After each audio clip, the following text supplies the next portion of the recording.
Hello everyone, and welcome to the final introductory lecture of molecular dynamics and simulation.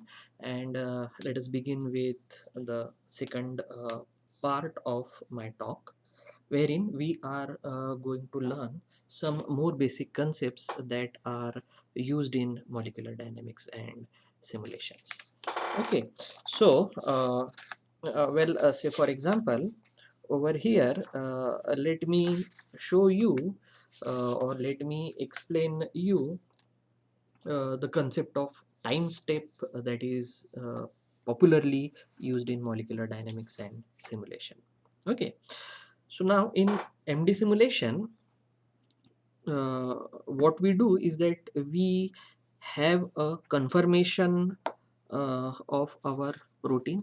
Say for example, this is the initial conformation of our protein. Okay, and what we do is that we aim to calculate the conformation of the protein after say some delta t time has passed. Okay, after passing of delta t time, how is that my protein will look like? This is what we need to calculate in such MD simulation. Okay, so this delta t, or smallest time lapse in molecular modeling I mentioned before, we call it as time step. So this delta t is often referred to as time step. Okay, since we have begun our discussion on time step, let me allow you to explain you one of the most important concept of practical value so far when it comes to conduct those MD simulation. Okay, so when we say that we have performed a 50 nanosecond MD simulation, saving a frame at interval of 50 picosecond. Well, say for example, maybe I would just draw the timeline for you guys. Well, say for example, this is our 50 nanosecond time span of 50 nanosecond MD simulation. Okay, and we say that we have saved a trajectory, we have saved a frame to this trajectory after every 50 picosecond. Okay, so this is your frame that is saved at 50 picosecond, then at 100th picosecond, then at 150th picosecond. Okay, then at 200 picosecond, and so on and so forth. We continue this till we reach the end of simulation, that is 50 nanosecond. At every interval of 50 nanoseconds, since the time passes at every 50 nanosecond, we would save the state of our system in a trajectory file. Okay, so when I say such a thing, you must realize that your simulation software do not simply jump calculating states after 50 picosecond, right? It don't happen that your system will jump to 50 picosecond of time step in while calculating your trajectory. Okay, instead your simulation your instead you can imagine that whatever simulation that you are doing, okay, of 50 nanosecond, well, this simulation is subdivided into smaller and tiny time step of 1 femtosecond to 1 femtosecond or 2 femtosecond maybe. So this your entire simulation is, it is divided into this tiny time step. Okay, this tiny time interval into this smaller and tiny time interval called as time step. Okay, and these time step are usually, well, say for example, these time step are usually taken from 1 femtosecond to 2 femtosecond. Okay, so what we usually do is that this 50 nanosecond simulation is divided into smaller chunks of 1 femtosecond to 2 femtosecond time step. Okay, so during this molecular dynamic simulation, we go on to proceed calculating one time step at a time, and when we reach the time step that correspond to this 50th picosecond, at this particular time step we save the state of our system into that trajectory file. Okay, and again we move on calculating this time step by time step, right, till we reach another saving point, that is after another 50 picosecond has passed, that is when our simulation reach the 100th picosecond of time, we'll say, for example. Okay, so that is what we do by calculating one step at a time. When we reach the time step that correspond to 50th picosecond, at this particular time step we save the state of the system in a trajectory file, and we move on till we reach the end of the simulation. That spans for a few nanoseconds, maybe in our case it is 50 nanosecond. Therefore, for every little time step that we calculate, we have to calculate as to how our system has changed, right? To make the context very clear, let me get some numbers straight. The smallest unit of time we will be discussing is in terms of this femtoseconds. Okay, so here this 1000 femtosecond usually makes 1 picosecond. Okay, and 1000 picosecond makes 1 nanosecond. Okay, therefore in order to perform a simple 1 nanosecond simulation, your molecular dynamics simulation software has to repeat the same calculation for say 10 lakh times. 1 2 3 4 5 6. Okay, so this is 10 lakh time. Okay, so when we say that we are performing 1 nanosecond simulation, that means your MD simulation software has performed the calculation of we'll say calculating the state of the system how many times? 10 lakhs time. Okay, and this is the reason why MD simulations are very lengthy and time consuming, right? Well, you would exactly appreciate the real complexity of this situation in upcoming few videos when I will tell you what calculation are needed to perform when you move on one time step to next time step. Okay, and then you would have to do the same calculation, say some 10 lakhs time, so that you would be able to simulate your system for 1 nanosecond, and continue the same thing for 50 till you reach the time span of 50 nanosecond, right? So this is all I want to convey. Okay, the time scale that we consider in MD simulation are in form of femtoseconds, and we have to repeat the same calculation millions and millions of time so that we can simulate for say some even 1 nanosecond, 2 nanosecond, or say even a microseconds as such. Okay, so that is what exactly makes your molecular dynamics simulation such a time consuming task. Okay, so now let me again classify your MD simulation on the basis of new factor that you might be interested. Okay, so MD simulation can be further classified on on how particles are defined in your molecular dynamics simulation. Okay, so based on how you define the particle, you can classify your molecular dynamics simulation into two major categories. What we call it as all atom system, another category, you can have something called as coarse grain system. So you can classify your MD simulation based on how do you consider the particles in your molecular dynamics, right? So you can have all atom system or you can have coarse grain system. Okay, and if you are performing uh, uh, if you are performing simulation considering all atom system, we say you are performing all atom MD simulation.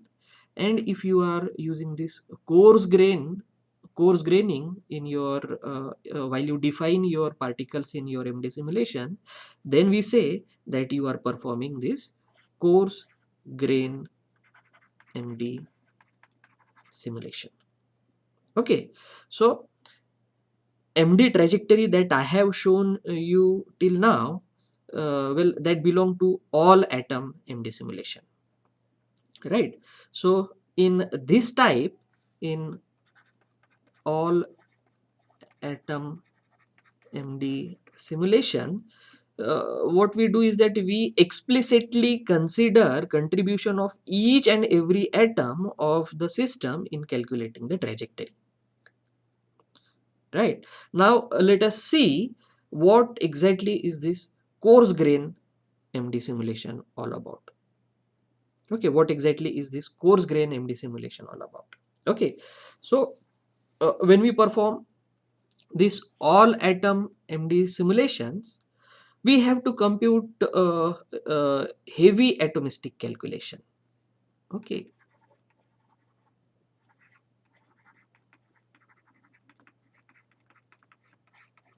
right? So when I say that we have to perform this all atom MD simulation, well, the extent of calculation would be very heavy. Why? Because it takes a lot of time and consumes a lot of computational power while you consider each and every atom for calculating the trajectories. Okay, then one might think in the other way around as, is it possible to bypass this heavy calculation in order to compute simulation of longer time scale in shorter period of time? In simpler words, are there any alternative ways using which we will be able to perform longer time scale simulation spending lower computational time? Right?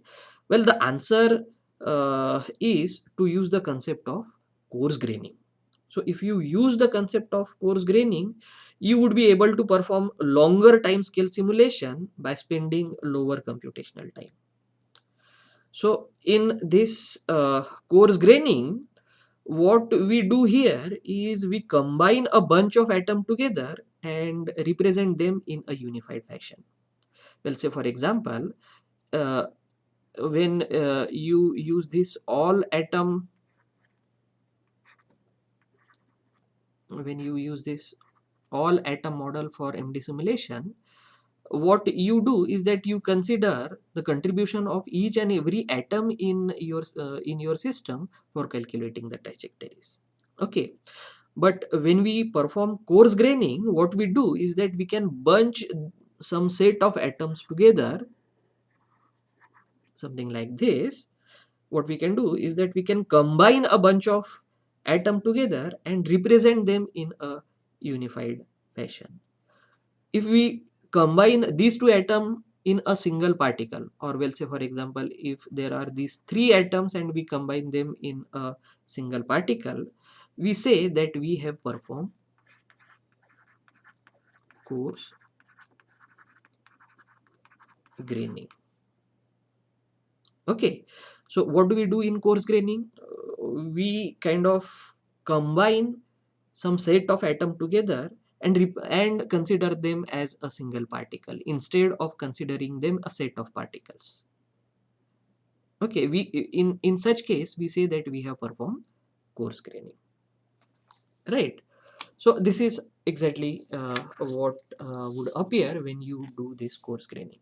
Okay, well, say if we do all atom MD simulation of, say, this simple serine molecule over here, we will have to consider calculation of all the 14 particles, because there are 14 atoms in your serine amino acid residue. Now, what if we perform coarse graining? By that, what we can do is that after coarse graining, we can effectively reduce the particle number from 14 to only 2. We can kind of bunch all the atoms from your side chain in a single particle, and the atoms in your side chain can be bunched or sum up together in a single particle, right? So this is exactly what we do in coarse graining, right? So what we can do is that we can reduce the particle number to 2 after performing coarse graining of this serine, while if you perform all atom simulation, you would have to consider calculating the interactions and everything that might happen for 14 particles. Okay, if we perform coarse graining, we can effectively reduce the number of particles that are involved in serine from 14 to simply 2. Therefore, after coarse graining, we will have to deal with only 2 particles instead of 14 when it comes to performing molecular dynamics simulation of serine molecule. Okay, so coarse graining becomes very handy during calculation, and it enables to stretch your simulation for even longer time scale that was not possible in all atom model, right? Similarly, as shown in these figures, coarse graining will reduce the particle number of phenylalanine from 23 to simply 4.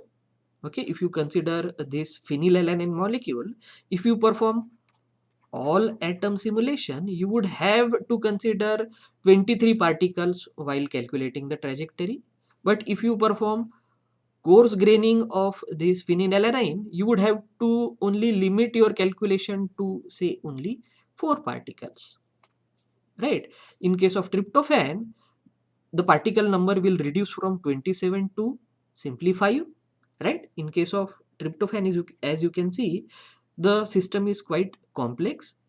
It involves 27 particle if you consider all atom system, and if you coarse grain it properly, you can reduce the number of particle to simply 5, as you can see, 1 2 3 4 and 5, right?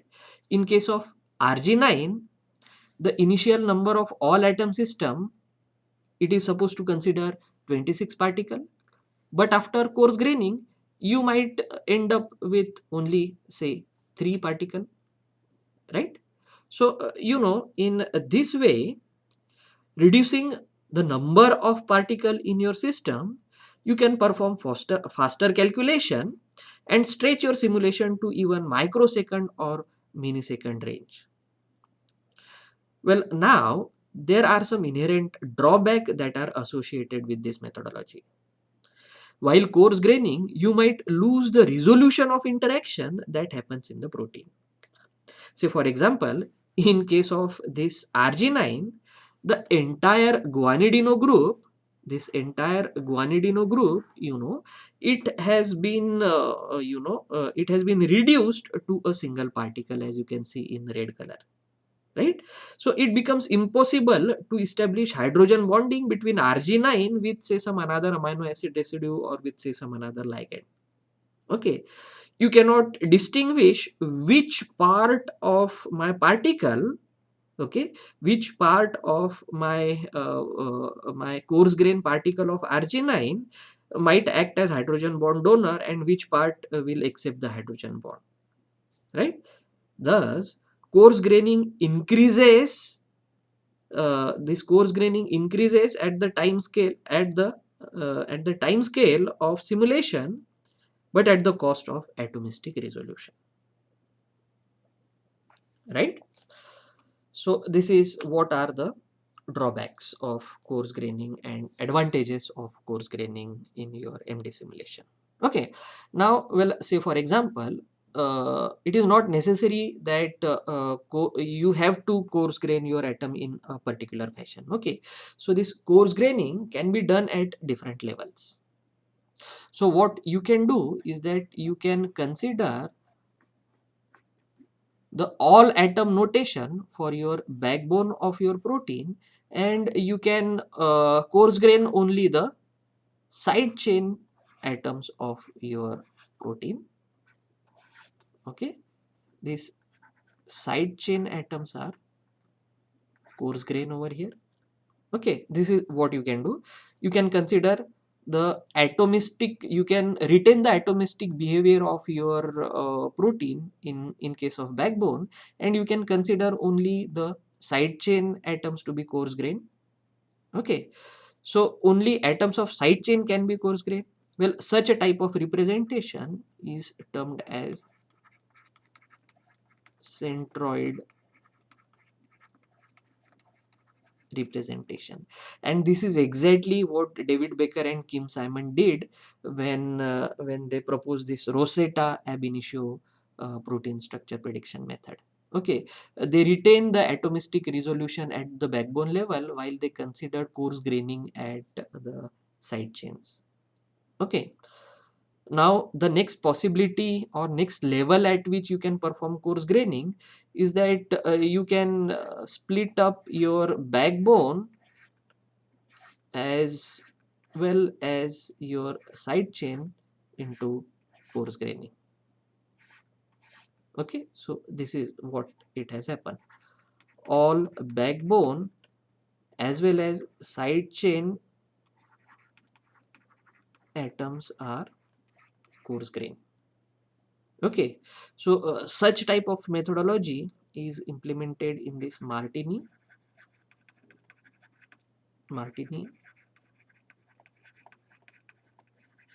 methodology. Okay, this happened in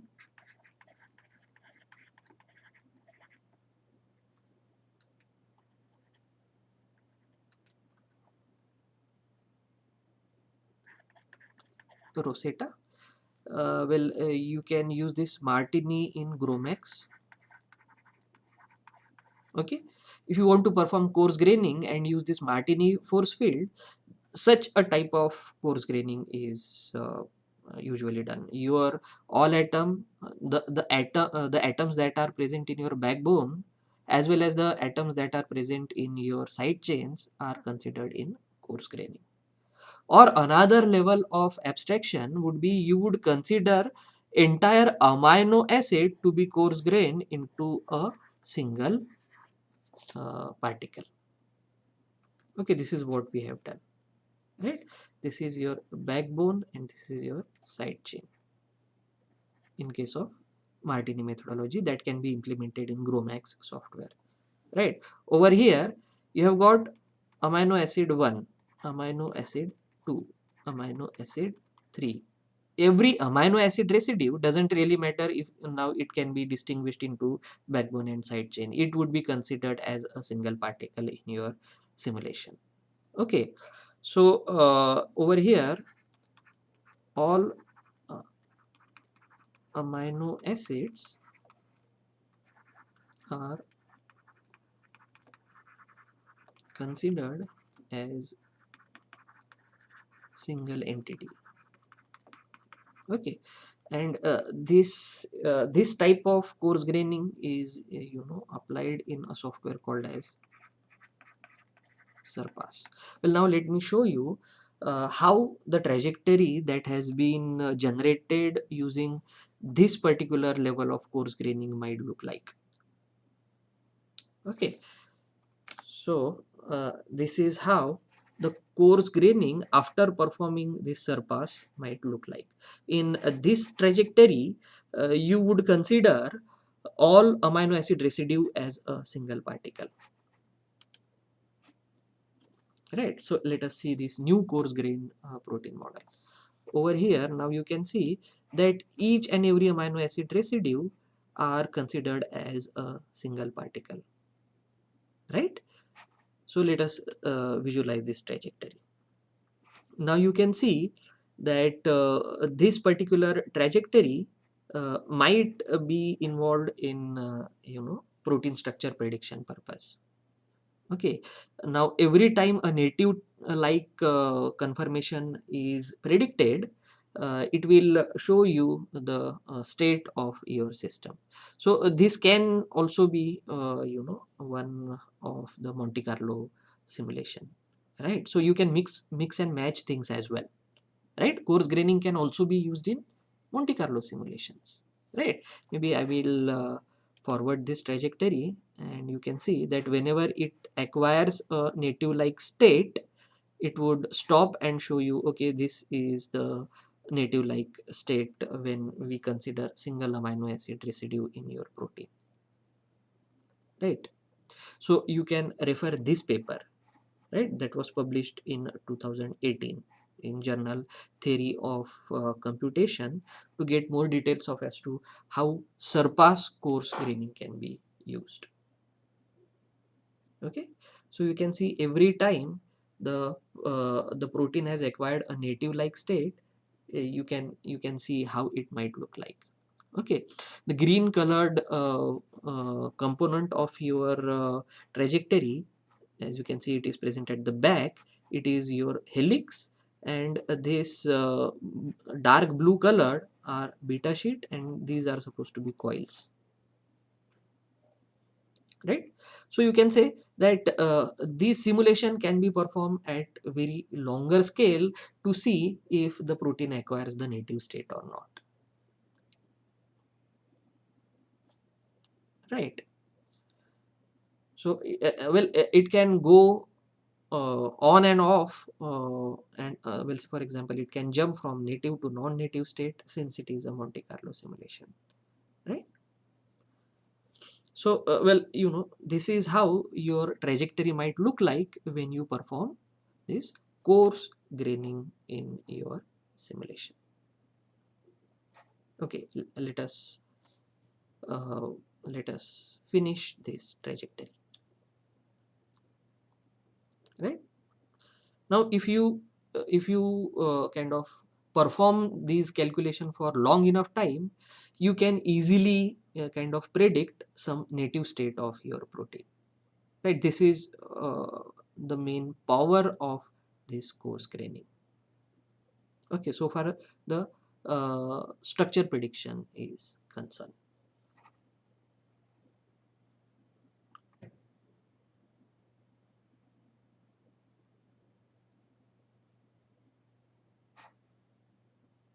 Okay, so this is the set of states that this protein has acquired through this coarse graining simulation. Okay, some of them are native, some of them are mirror, so on and so forth, right? So now let us again come to this practical question: when to do what? When should I use coarse graining, or when should I use all atoms? Right. Well, the answer to this question, well, it will be completely dependent on what you wish to achieve. Right. If your objective is to find out if your protein ligand complex is stable or not, in short, if stability is the issue that you are supposed to address, okay, then all atom simulation are something that you should follow. Okay, in short, if you wish to calculate the binding free energy of protein ligand system, then using all atom MD simulation would be a good choice. Since such type of question, like calculating the binding free energy, can be answered in simulation time, say for example 50 to 100 nanosecond. Okay, we know that proteins usually get stabilized in 50 to 100 nanosecond, right? And such questions like free energy calculation, they essentially require contribution of atoms that are involved in the process, right? So if your objective is like, if I want to figure out the free energy of my system after it gains stability, then you might have to simulate your system to say only 50 to 100 nanosecond. And if that is the case, you can easily do this thing by performing all atom simulation. In such case, there would be no need of using this coarse grain.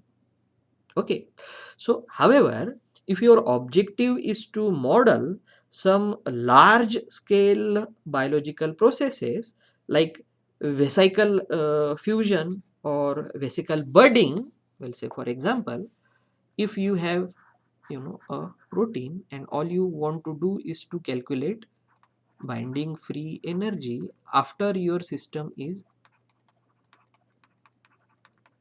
stabilized, then you are supposed to use all atom simulation, right? On the other hand, if you are trying to address the issues like, I have a membrane and how a vesicle would bud from my membrane, like vesicle budding, or we'll say for example, I have a vesicle and I want to see how this vesicle is going to, fuse with my membrane. Okay, this fusion or this budding, if these are the processes that you are trying to model, okay, then maybe coarse graining the system would be a proper choice. Okay, why? Because these budding and fusion, these are slow process, and they might need the time span of say some microsecond to even millisecond. Okay, moreover, such a type of phenomenon or such a type of processes, they need consideration of larger area that is needed to be considered in your simulation. Well, say for example, if you want to consider budding, you might want to simulate your system, which might be in a range of 1 to 10 micrometers. Okay, while this in case of this all atom MD simulation, well, it might be, a few nanometer in range, right? So if the surface area that you are considering in your system is high, and if it requires longer time scale to acquire, to consider such slow processes, okay, well, using all atom might seem to be an unreasonable approach. Okay, so moreover, if this is the situation that you are supposed to address, you might not need the atomistic level of details while studying these processes. Okay, in such case, using coarse graining might be the better choice rather than to use all atom. Okay, so this is what your coarse graining and all atom simulations are. Okay, so in the subsequent course of our talks, we would be mostly talking about this all atom MD simulation. I am not going to talk about this coarse graining in our MD simulation lectures. Okay, so there is, another class of MD simulation called as conventional molecular dynamics simulation and steered molecular dynamics simulation. Well, in this steered molecular dynamics simulation, what we called as SMD, okay, in this SMD simulations, some specific atoms or set of atoms in your system are targeted, and some external force is usually applied on them. So, well, say for example, if this is your protein system, right? So what will happen if this is the ligand? Okay, if it is considered that this small set of atoms would be targeted and some external force would be applied on this some specific set of atoms in your system, okay, and see how it would move. Okay, so if some some specific set of atoms in your system are targeted to apply some force and see how they would move in your system, we call such a kind of simulation, MD simulation, as steered molecular dynamic simulation. Well, for example, one can use this steered molecular dynamics simulation to evaluate permission of some ligand through say some channel. Okay, well, say for example, if you have say this membrane and you have this glucose transporter, then you can use this steered molecular dynamics and you can apply some force on your glucose molecule and see how it passes through this transmembrane channel. Okay, well, say for example, GLUT channel protein. Right, if this is the thing that you are supposed to model, then you can use this steered molecular dynamics methodology. Right, so another popular approach is to conduct something called as conventional molecular dynamics. Okay, so these conventional molecular dynamics are appropriate if the objective is to evaluate if the protein system is stable or not. Okay, if the CMD simulation are long enough, you can monitor structural changes that are happening in your protein. We'll say for example, enzyme closing and enzyme opening, right? This is closed state, this is open state. Okay, so such transition from opening and closing for a particular enzyme can usually be monitored using this conventional molecular dynamics, right? So we'll say for example, for free energy estimation,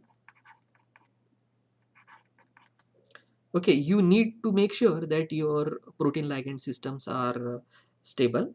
Okay, therefore for free energy calculation, protein calculation of protein ligand system, these conventional molecular dynamic simulations are usually preferred.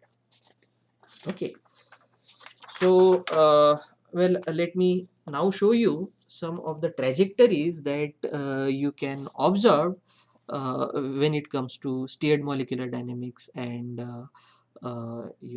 conventional molecular dynamics. Okay, so this is an interesting trajectory that you can see over here. Well, this is a potassium channel that you can see in cartoon representation, and this potassium channel is embedded in this membrane that is shown in gray color over here, right? And through this potassium channel, these potassium ions that are shown in this blue or cyan colored can be seen to be permeating.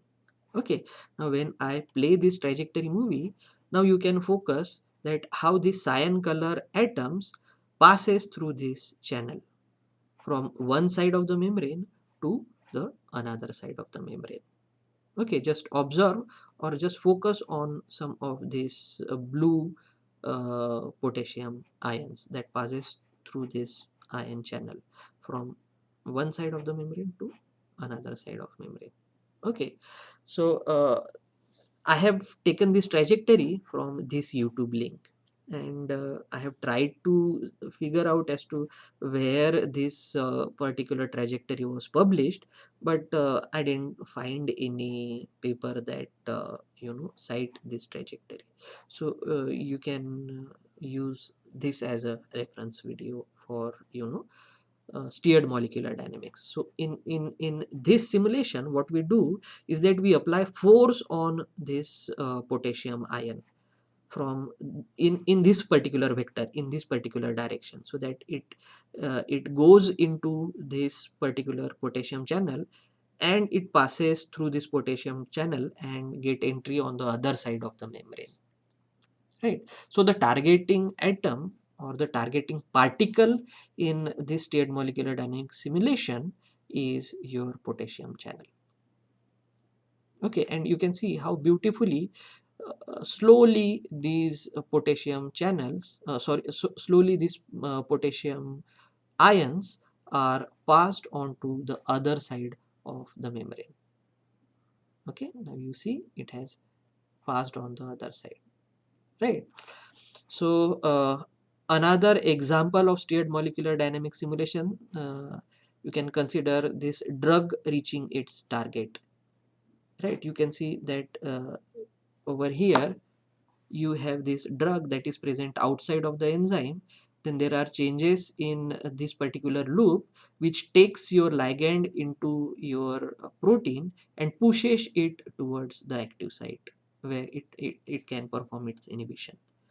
Okay, so in this particular example, the atoms in your protein, the atoms in your ligand were considered as a target of forces, and they were kind of forced in this particular direction so that they can reach to the active site of your protein, and this is how drug can be trapped into the protein molecule.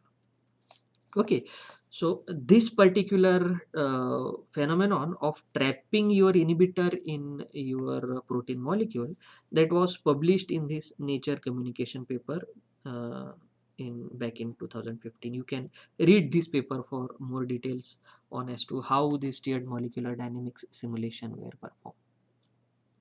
Right. So in this way, your this loop won't allow this particular loop. If you see the trajectory very closely, this particular loop won't allow your ligand molecule to come back out of the protein. Okay, it will, this loop will close and keep your ligand trapped into the active site of your protein. Okay, so this was a wonderful paper that was published in Nature Communication. Okay, now let us move on to our next SMD simulation. Okay, over here you can see that this is a glucose molecule that would be permeated through this GLUT3 transporter on the other side of the membrane. Okay, when I play this trajectory, you can observe this glucose that would diffuse on the other side of membrane. This is your membrane, right? And when I play this thing, you can see slowly it was present over here, now it is here, now it is here, now it is here, and then it passes on to the other side of the membrane, right? So in this way, your your atom in your glucose molecule were used as a target, and some force was applied on them so as to push it through this protein on the other side of the membrane. Well, this particular study was published in this ACS Chemical Neurosciences back in 2018. Okay, you can refer this paper as to how these things might have happened. Right. So now let me show you some of the conventional molecular dynamics simulation trajectories, and these are the trajectories that I have published from my lab. Okay, I'm going to discuss a few examples. Well, say for example, we have kind of created a model of a protein called as homoserine kinase from Leishmania, and we have performed this conventional molecular dynamics simulation to monitor as to how this homoserine kinase can acquire open state from closed state. Well, now at the beginning of the simulation, you can see the enzyme is in closed state. So over here, this green colored entity that you see is its prosthetic group, and its substrate, that is homoserine, is shown in yellow color. Now since it is in closed state, well, you can see, you cannot see this yellow colored substrate, but as the trajectory would move on, you can see that this enzyme acquires open state from this closed state, and then you can see that this prosthetic group as well as this yellow colored substrate, it is evidently being seen in your trajectory. So let me play this trajectory. Now you can see that somehow this conformational changes are happening in protein and it is acquiring the open state. And now you can slightly see that there is this substrate, right? And then you can see that the substrate and prosthetic group are now clearly visible when your protein has acquired open state from the previously seen closed state as such. Okay, so in this way, if your conventional molecular dynamics trajectories are carried on for say some longer time scales, you can monitor such changes in your protein ligand system as well. Okay, so we have published this data recently in 2020 in this Journal of Molecular Modeling. So you can read this paper if you want to go in more details of it, like how do we model the protein and what are the conformational changes that are happening in this homoserine kinase. You can read this paper for more detail. Well, another adventure that we took was in case of this another Leishmanial enzyme called as threonine synthase. Okay, so this threonine synthase is a PLP dependent enzyme, and our objective was to figure out as to how this PLP is trapped in this threonine synthase and what are the amino acid residues that are involved in keeping this PLP once it enters into the binding site, PLP binding site. Okay, and how is it forms the before it forms the internal aldehyde complex, which is a part of its catalytic activity. Okay, so now you can see the two amino acid residues that are shown over here in yellow and green color. They will keep this PLP group that is shown in red color over here in the position so that it don't escapes back out of the enzyme. Okay, let me show you this trajectory, right? So now you can see that when the enzyme when this PLP tries to escape in this side, this yellow colored amino acid residue will push it to its original place, and when it tries to move on this side, this green colored amino acid residue will push it into its original state. Okay, see, if when it tried to move, this amino acid residue pushes it uh, back into its PLP binding site. Okay, so you can refer this particular paper that we have published in Molecular Diversity, that was published in year 2021, just recently. uh, I would advise you to read these papers as to see how what are the application of conducting this conventional molecular dynamics and simulation, right? Another interesting example that we had was in case of this protein ligand system in aldose reductase. Okay, so you can see this flavonoid molecule is inhibitor and how it interact with the amino acid residues that are present in this loop region, right? I will just show this trajectory to you. Okay, now you can see this uh, blue colored uh, blue colored structure is our inhibitor. It is one of the flavonoid molecule. And what happens to this tryptophan which are shown in this red color?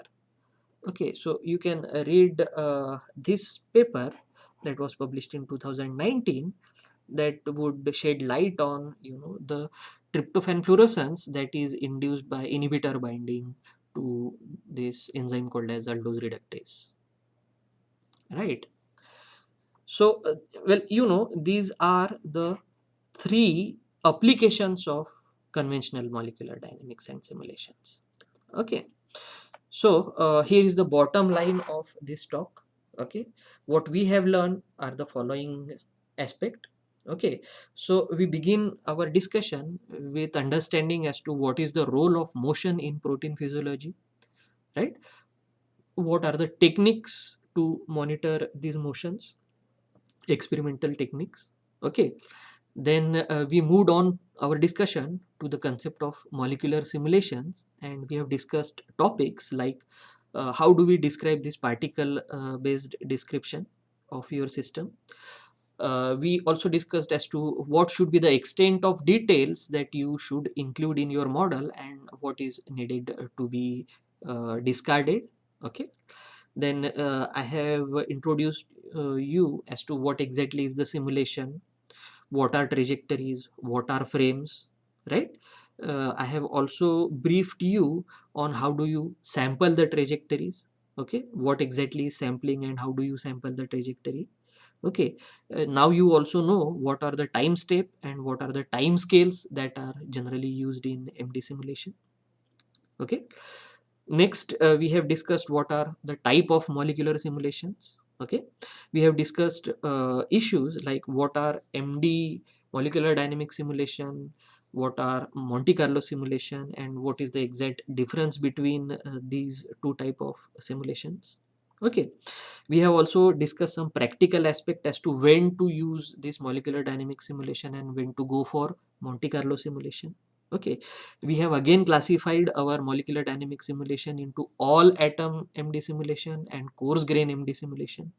Okay, we have also discussed as to when to use this all atom MD simulation and when to use this coarse grain simulation. Okay, and another class of MD simulation that I have explained you was in form of this conventional molecular dynamics simulation and steered molecular dynamics simulation. So all in all, what my objective was to give you a very bird eye view of what things happen in this area of molecular simulations. Okay, and in our next and subsequent lectures, we would be specifically talking about all atom conventional molecular dynamics simulation. Okay, if time permits, we can I would try to create videos on how do we do this coarse graining or steered molecular dynamics simulation. Okay, but for time being, we would focus our major attention on all atom conventional molecular dynamics simulations, right? So see you guys in our next video on molecular dynamics and simulation series. Thank you for your kind attention.